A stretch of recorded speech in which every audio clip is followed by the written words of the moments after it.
साथियों सलाम, नमस्ते, सत श्री अकाल, जय भीम, जोहार। साथियों, प्रधानमंत्री नरेंद्र मोदी का दौरा झारखंड में फिर हो रहा है। चुनावी दस्तक तो हो ही चुकी है। दरअसल वो रांची आएंगे, रांची में 32 जनजातियों के प्रतिनिधियों से मिलेंगे, उनसे बातचीत करेंगे और उसके बाद वो हजारीबाग भी जाएंगे। अब भाजपा की जो परिवर्तन यात्रा चल रही है उसका समापन करेंगे। उसके बाद कयास ये है कि झारखंड में चुनाव की घोषणा हो जाएगी कि चुनाव कब होगा और उसके बाद ही फिर सारी पार्टियां अपने अपने उम्मीदवारों का नाम ऐलान कर देंगी। ये खबर की बात नहीं और सब कुछ राजनीति है दोस्तों, सब कुछ सियासत है। और मुझे प्रेम गीत का गाना याद आता है, आओ मिल जाए हम सुमन और सुगंध की तरह। ये मैं क्यों कह रहा हूं, इसकी चर्चा हम आगे करेंगे। और थंबनेल जो लगाया हमने दोस्तों, आपने देखा कि क्या फिर हेमंत सोरेन एनडीए में जाएगी। ये क्या क्यों कह रहा हूं, इसका भी जवाब हम देंगे दोस्तों। इस गाने की चर्चा क्यों की यह भी बताएंगे दोस्तों। इससे पहले हम चाहते हैं कि आप हमारा चैनल सब्सक्राइब कर लीजिए और दोस्तों थोड़ी बहुत राशि का भुगतान करना होगा आपको। आप ज्वाइन भी कर लें, हमारी मेंबरशिप ले लें। आपका साथ ही हमारा बल है, हमारी ताकत है। आप दोस्तों ज्यादा से ज्यादा वीडियो लाइक कीजिए, शेयर कीजिए और कमेंट कीजिए। थोड़ी देर के लिए ब्रेक दीजिए, उसके बाद अपन मिलते हैं।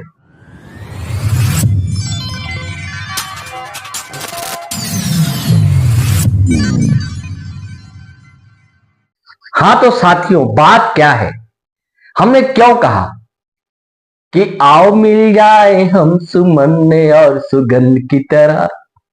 एक शेर याद आता है दोस्तों, बड़ा मशहूर है, मैं कई बार इसे सुना भी चुका हूं आपको। इधर चिलमन से हम झांके, उधर चिलमन से तुम झांको, लगा दो आग चिलमन में, न हम झांके न तुम झांको। ऐसा क्यों कह रहा हूं? देखिए, हेमंता बिस्वा शर्मा जो है आजकल झारखंड में लगभग अस्थाई डेरा कहा जाता है, लेकिन मुझे लगता है अस्थाई डेरा है। ज्यादातर समय उनका झारखंड में गुजर रहा है, उसके बाद दिल्ली, उसके बाद फिर गुवाहाटी, आसाम। और भारतीय जनता पार्टी की पूरी कमान इस समय जो है हेमंता बिस्वा शर्मा के पास है। और हेमंता बिस्वा शर्मा सबको दावत देते चल रहे हैं, आ जाओ आ जाओ, जो भी हो आ जाओ, मधुकोड़ा क्यों ना हो, मतलब भ्रष्टाचार के बड़े आरोपी क्यों ना हो, सजा काट कर क्यों ना हो, या कोई शुद्धम पवित्रम भी हो, जिसको भी आना है भारतीय जनता पार्टी में दरवाजा उनका खुला हुआ है, आ जाओ। और कहा जाता है कि सिर्फ चंपई सोरेन तो चले गए हो, लोबिंदा तो चले गए। ऐसी कई लिस्ट है, कई लोगों को दावतें दी जा रही हैं, दावतनामे बांटे जा रहे हैं, निमंत्रण पत्र दिए जा रहे हैं। तो क्या हेमंत सोरेन को भी दावत मिली है? और क्या हेमंत सोरेन चले जाएंगे क्या फिर एनडीए में? अब देखिए, अब आप कहेंगे नहीं ऐसा कभी नहीं हो सकता।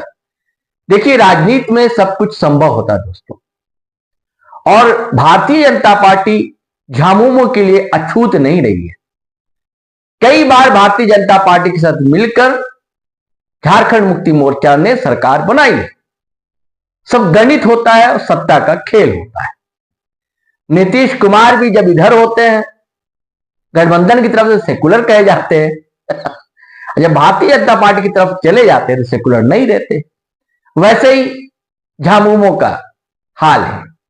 हेमंत सोरेन अगर आपकी तरफ है तो गठबंधन की तरफ है, जिसे आजकल इंडिया अलायंस कहा जाता है, इधर है तो सेकुलर।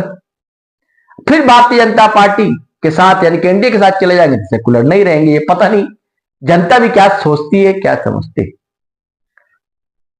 देखिए, बात यूं है दोस्तों, कहा तो यूं जाता है कि चुनाव के समय लोगों का आना जाना रहता है, लेकिन जब बड़ा दल इधर उधर होता है तो उठापटक होती है, तो वो खबर तो बनती है और उसका प्रभाव भी पड़ता है, उसका असर भी पड़ता है।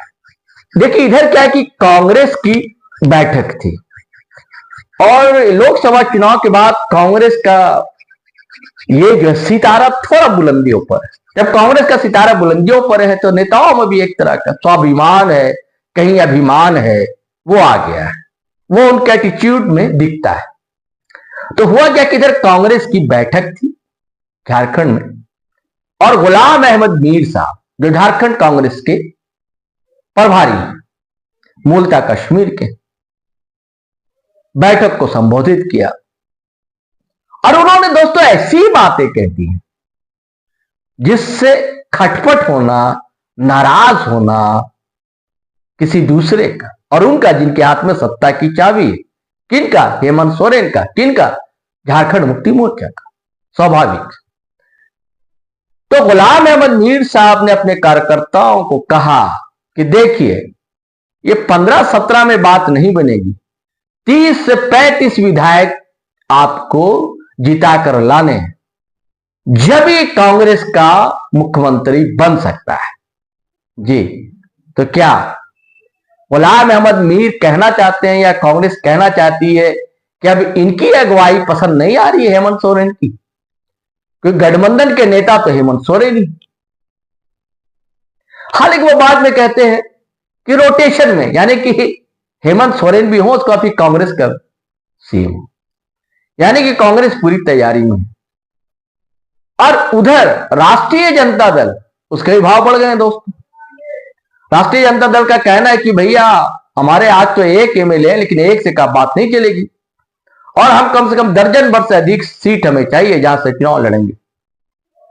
तो फिर भाई झामुमो के पास कितनी सीट है? हालांकि झामुमो में कम ही सीट पर लड़ता रहा है, गठबंधन की सरकार में ही शामिल रहे हैं ये नीतीश कुमार की तरह। और उधर लेफ्ट पार्टियां, लेफ्ट के एक विधायक हैं, माले के हैं, सीपीआईएमएल विनोद सिंह। अब उनकी परंपरागत सीट हो गई है। उनके बाबा महेंद्र सिंह बड़े जुझारू लीडर, महेंद्र सिंह का नाम है, जनता चाहती है, उसी उन्हीं के नाम पर विनोद सिंह भी जीतते रहे बगोदर से। हालांकि बीच में राजधनबाद से भी कुमार यादव विधायक हुए थे।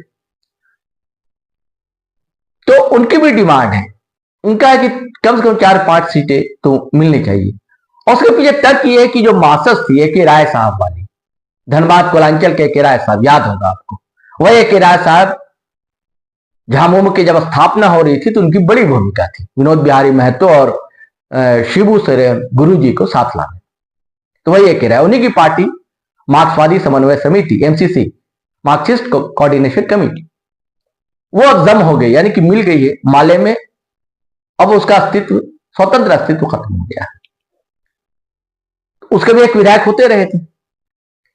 तो माले की अलग डिमांड है, इधर कांग्रेस है, तो होगा क्या?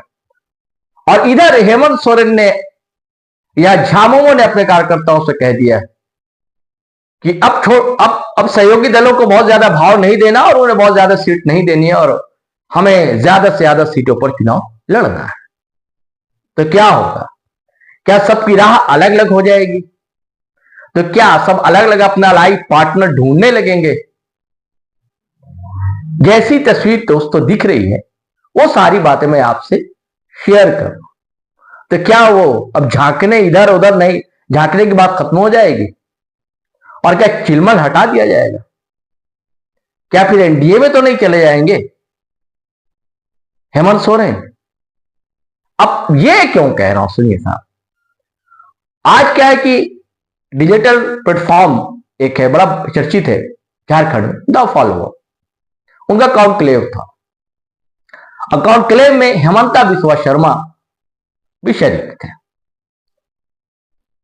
और उनसे जब पूछा गया कि देखिए भाई, अगर इधर चेहरे नहीं है, अगर हेमंत सोरेन आपके साथ आ जाते हैं तो क्या मुख्यमंत्री बनाएंगे? क्या आप उनका स्वागत करेंगे? हेमंता बिस्वा शर्मा ने कहा कि सारे लोगों के लिए भारतीय जनता पार्टी का दरवाजा खुला हुआ है, और अगर हेमंत सोरेन भी आते हैं तो हमें नेता मानने में कोई एतराज नहीं है। बस एक शर्त उन्होंने लगा दी। वो शर्त क्या है जानते हैं दोस्तों? वही जो भाजपा का यहां अभी नारा चल रहा है, उसका एक ही एजेंडा भी है। उसका एजेंडा तो आपको मालूम है, हिंदू मुस्लिम हर जगह होता है। तो यहां उसके बहाने तलाशे गए घुसपैठ, बांग्लादेशी घुसपैठ।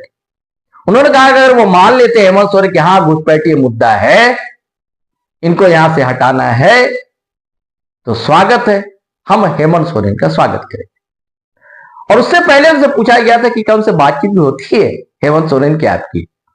बोले हाँ हाँ बातचीत होती है, कभी कभी मिलना जुलना हो जाता है, ऐसे ही किसी आयोजन में हो जाता है। तो इसके क्या माने लगाए जाए दोस्तों? आपको याद है कि जब चंपई दा के बारे में उन्होंने कहा था, चंपई सोरेन एक्स सीएम आज बीजेपी में, कल जेएमएम में थे, बोले कद्दावर लीडर माने जाते थे जेएमएम के। अब कितना कद रह गया भाजपा में, कितना कद रह पाएगा, ये रिजल्ट के बाद, विधानसभा के चुनाव के परिणाम के बाद ही पता लगेगा। तो उनके बारे में भी हेमंता बिस्वा शर्मा ने कहा था कि 5-6 महीने से वो संपर्क में थे उनके। ये कई लोगों के संपर्क में है हेमंता बिस्वा शर्मा, और इधर कांग्रेस ने ऐसा दावा ठोक दिया है। तो फिर हेमंत सोरेन करेंगे क्या? उनके पास क्या विकल्प बचेगा? या क्या इतनी सीटों पर वो अकेले खड़े हो जाएंगे? जब वो अकेले खड़े हो जाएंगे फिर इंडिया अलायंस के और जो है पार्टनर वो अलग अलग चुनाव लड़ेंगे, तो फिर क्या होगा? फिर किसकी सरकार बनेगी? और अगर उधर मान लीजिए अभी किसी तरह ये इंडिया अलायंस के साथ लड़ते हैं, यानी कि जेएमएम लड़ता है, और उसके बाद मान लीजिए खटपट हो जाए, क्या ठिकाना? सत्ता हर को प्यारी होती, मलाई हर कोई खाना चाहता है, और उधर मान लीजिए बीजेपी के पास थोड़ी संख्या कम हो जाए, तो क्या फिर गठबंधन हो जाएगा? एक चीज और ध्यान रखिए आप, देखिए जेएमएम के जो अभी कार्यकारी अध्यक्ष हेमंत सोरेन कहने के लिए है, सब कुछ सर्वे सर्वा वही है, क्योंकि गुरु जी का स्वास्थ्य सही रहता नहीं है, उस स्थिति में अब नहीं है वो कमान संभाले, बतौर सम्मान अध्यक्ष तो है वो, लेकिन कार्यकारी अध्यक्ष जो है हेमंत सोरेन। तो हेमंत सोरेन से चंपई दादा के बारे में भी सवाल पूछा गया था, खामोश बोले इस पर बात करना नहीं चाहता। अब वैसे आप देखिएगा कि गुरु जी के बारे में चंपई सोरेन कभी कोई बात नहीं कहते और हमेशा उन्हें हेडमास्टर मानते हैं, गुरु मानते हैं। अब बहुत ज्यादा वो जेएमएम पर अटैक नहीं करते, कांग्रेस पर अटैक करते हैं। भाजपा का जो अभी एजेंडा है घुसपैठी की बात लगातार कर रहे हैं चंपई सोरेन। और एक बात और हुई उस कॉन्क्लेव में दोस्तों, उस कॉन्क्लेव में जो सुप्रीमो है आजसू पार्टी के सुदेश महतो वो भी शामिल है, और उनसे भी यह सवाल किया गया था हेमंत सोरेन के साथ आने का। तो उन्होंने कहा कि आश्चर्य की क्या बात है, भाजपा आजसू जेएमएम साथ सरकार चला चुका है, तो कोई आश्चर्य की बात नहीं, और हम तो चाहते हैं कि हम सभी लोग साथ आ जाएं। उन्होंने कटाक्ष भी किया कि भाई वो उनके साथ आज हैं जो अलग झारखंड राज्य का विरोध करते थे। उनका इशारा सीधे सीधे आरजेडी की तरफ था, कांग्रेस की तरफ था। सुदेश महतो ने भी कहा, दावत दे दी, खुलेआम कह लीजिए, सार्वजनिक मंच पर दावत दी कि वो आ जाए तो साथ। तो क्या कुछ ऐसी स्थितियां बन तो नहीं रही अंदर खाने में, कुछ बातचीत चल तो नहीं रही? तो ये सब सारी चीजें दोस्तों इशारे कर, मतलब शुरुआती जो खिड़कियां हैं, दरीचे हैं, इसी तरह खुलते हैं दोस्तों, उसके बाद फिर दरवाजा खुल जाता है। राजनीतिक पंडित आकलन करते रहेंगे। हमें जैसी जो जो बातें थी सामने वो हमने बताई, और एक आशंका व्यक्त की, संभावना के द्वार तो खुले हैं। अब देखिए जो दरीचे खुल रहे हैं, खिड़कियां खुल रही हैं, दरवाजा कब खुलता है या पूरी तरह बंद हो जाता है, क्योंकि पूरी तरह बंद होता नहीं। आपको याद होगा अमित शाह जब बिहार आए थे एक समय, जब नीतीश कुमार उनके साथ नहीं थे, आरजेडी की तरफ गए थे, तो अमित शाह साहब ने कहा था कि अब हमेशा हमेशा के लिए नीतीश कुमार के लिए दरवाजे बंद। और उसके बाद नीतीश कुमार ने भी कहा था कि हम मर जाना पसंद करेंगे लेकिन दोबारा भाजपा के साथ नहीं जाएंगे। तो ये सब राजनीति में होता है। अब ये जनता मूर्ख बनती है, जनता दरअसल आज के लिए अंधभक्त होती जा रही है हर नेता की। उनका नेता जिधर जाता है जनता उधर ही चली जाती है। अब ये जनता को तय करना होता है, क्योंकि अब कोई वैचारिक कोई लड़ाई अब रह नहीं गई इधर तक।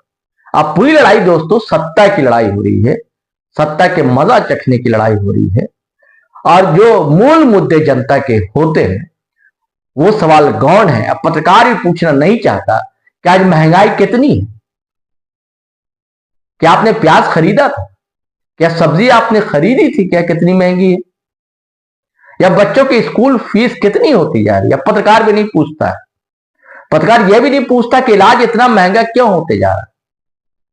पत्रकार अब यह भी नहीं पूछता कि भैया ये रेवड़ियां क्यों बांटो, मत बांटो ना, लोगों को रोजगार दो, अपने पैर पर खड़ा करो, आत्मनिर्भर बनाओ उन्हें, आपको जरूरत नहीं पड़ेगी चुनाव के समय या चुनाव में वोट लेने के लिए। अब ये जो रेवड़ियां बांटते, कोई भी दल हो, कोई भी पार्टियां हो, हर पार्टी एक दूसरे का विरोध करती है, खुद रेवड़ियां बांटने लगती हैं, ये सम्मान, ये पुरस्कार, है ना।